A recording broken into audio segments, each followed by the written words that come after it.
నేనంటాను మొట్టమొదటి పాపులు ఎవరంటే పాస్టర్లు అండి. మరి అబ్బాయిలు మీరు దేవుడు నమ్ముకోవడానికి ఏం భయపడకండి. మీకన్నా పరలోకం ఉంటుంది కానీ పాస్టర్లకు ఉంటుంది ఉండదో చెప్పలేం.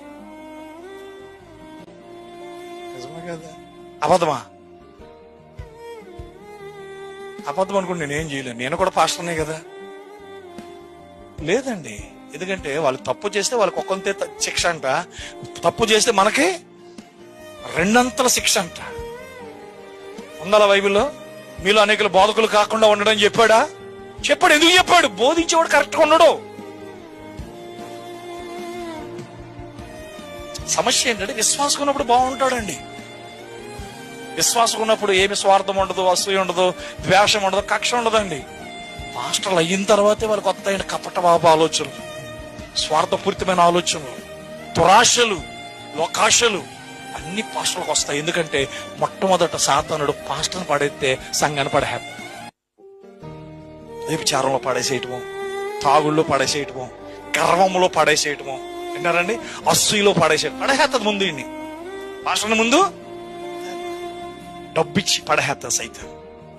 ఇంక ఈ డబ్బే చూస్తాడు తప్ప నేను బోధకుడిని, నేను పాస్టర్, నేను ఇలా డబ్బు కమ్ముడిపోకూడదు, డబ్బు నాకు ముఖ్యం కాదు, నాకు దేవుని రాజ్యం ముఖ్యం అని చెప్తాడండి.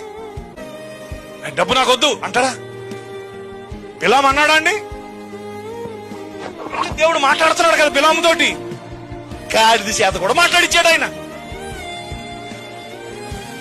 డబ్బు కమ్ముడైపోయిన వాళ్ళు, డబ్బు కక్కుర్తి పడే వాళ్ళు గాడిది కాదు కదా కుక్క చేత మాట్లాడిచ్చి నేను ఇంకా డబ్బు అలాంటిది.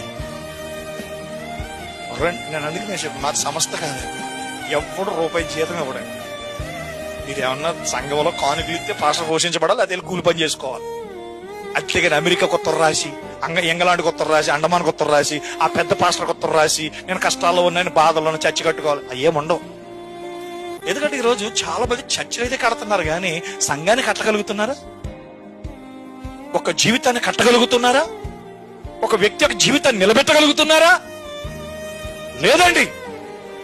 సంఘాలు కట్టుకుంటే సంఘాలు పెరుగుతాయి, ప్రజలు పెరుగుతారు, కానీ వారి విశ్వాసం సంగతి ఆయన వచ్చుచున్నాడని ఆయన జంతువులు కూడా తెలియజేస్తాడా? తెలియజేస్తాడండి. ఎక్కడున్నాయి జంతువులు? ఇప్పుడు ఇక్కడే ఉన్నాయి. మనమేనండి ఆ జంతువులు బట్టి మన స్వభావాలు మారాలి.